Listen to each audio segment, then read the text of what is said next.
اللہ اکبر اللہ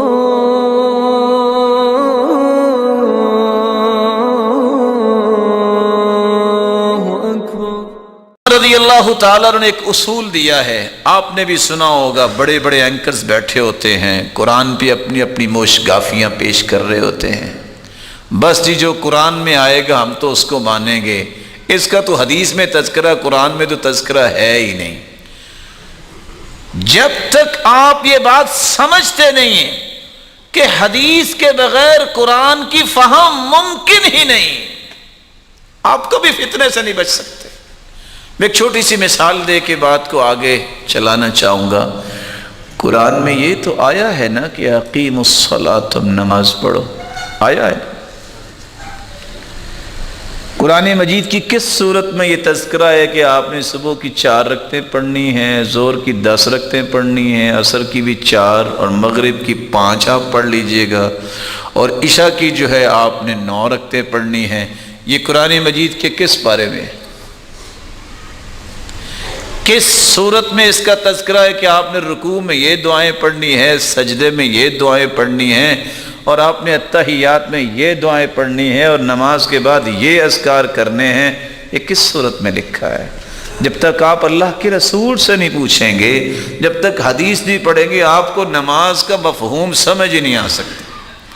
اور کچھ لوگ فتنے باز اس طرح کے بھی ہوتے ہیں، کہتے ہیں جو سمجھ آئے، لغت عرب کسی کو آتی ہے تو قرآن سمجھ سکتا ہے۔ کیسے سمجھ سکتا ہے؟ الصلاۃ کی عربی زبان میں 18 معنی ہیں، اور ان میں ایک معنی رائڈنگ کا بھی ہے، گھوڑ سواری کا بھی، ایک معنی آگ تپانے کا بھی ہے۔ اگر آج کل کے موسم میں کسی کو شوق ہو اور آرام سے گھوڑے پہ بیٹھ کے گھوڑا دوڑائے، واپسی میں آ کے ہیٹر لگا کے ڈرائی فروٹ سامنے رکھے اور آگ بھی تپائے اور ڈرائی فروٹ کھائے اور کہے میں نے نماز پڑھ لی، تو اس کی نماز تو ہو گئی نا۔ یہ قرآن کے ساتھ بہت بڑا ظلم ہے کہ کوئی یہ کہہ دے کہ میں عربی جانتا ہوں تو میں قرآن کو سمجھ سکتا ہوں۔ قرآن سمجھ نہیں آ سکتا جب تک محمد مصطفیٰ سے پوچھا نہ جائے۔ قرآن کی کوئی بات سمجھ ہی نہیں آ سکتی جب تک صاحب قرآن سے نہ پوچھا جائے۔ کسی بھی کتاب کی قیمت آتھر سے ہوتی ہے، لکھا کس نے ہے، اس کتاب کو دنیا میں پیش کس نے کیا ہے؟ محمد مصطفیٰ نے کیا ہے۔ تو سب سے زیادہ تو اس کو پتا ہے نا اس قرآن میں کیا آیا ہے۔ آتوا الزکاۃ، زکوٰۃ ادا کرو، قرآن میں حکم ہے۔ کون بتائے گا کہ کہاں لکھا ہے قرآن میں 7.5 تولے سونا ہو تو زکوٰۃ ہوگی؟ کہیں لکھا ہے؟ کس صورت میں ہے کہ 52.5 تولے چاندی ہو تو آپ نے زکوٰۃ دینی ہے؟ اور کتنی زکوٰۃ دینی ہے؟ 30 گائے ہوں تو آپ نے کتنی زکوٰۃ دینی ہے؟ 40 ہو تو کتنی دینی ہے؟ اونٹ جتنے ہوں تو پھر کتنی زکوٰۃ ہے؟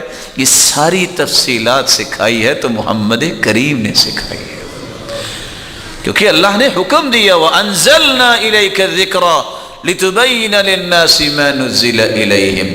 میرے محبوب ہم نے آپ کی طرف قرآن کو اتار دیا، اس کی وضاحت عمل سے آپ نے کرنی ہے۔ رسول اللہ صلی اللہ علیہ وسلم پر قرآن تو اترا ہے، وَلِلَّهِ عَلَى النَّاسِ حِجُّ الْبَيْتِ مَنِ اسْتَطَاعَ إِلَيْهِ سَبِيلًا۔ کسی کے پاس جسمانی طاقت ہے، مالی طاقت ہے، وہ حج کرے۔ قرآن میں کہاں لکھا ہے کہ آپ نے بیت اللہ کے 7 چکر لگانے ہیں اور آپ نے جو ہے وہ پہلے 3 چکر میں پہلوانوں کی طرح چلنا ہے، باقی 4 چکر آرام سے لگانے ہیں، پھر صفا مروہ میں یہاں آپ نے دوڑنا ہے، منا جانا ہے، مزدلفہ اور عرفات جانا ہے، یہ اعمال کرنے ہیں؟ اس کی تفصیل قرآن میں کہاں ہے؟ یہ اللہ کے پیغمبر نے سمجھائی ہے۔ جب تک حدیث نہیں انسان پڑھتا اس وقت تک قرآن کو سمجھ ہی نہیں سکتا۔ اسی عمر رضی اللہ تعالیٰ عنہ کا علاج سنیے، وہ کہا کرتے تھے انہ سیأتی ناس یجادلونکم بشبہات القرآن۔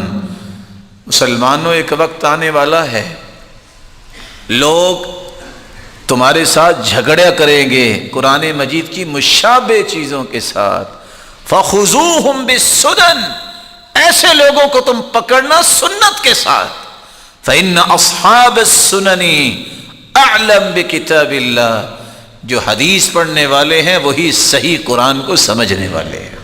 تو سیدنا عمر رضی اللہ تعالیٰ عنہ نے اس وقت یہ علاج صحابہ کرام کو بھی سمجھایا تھا۔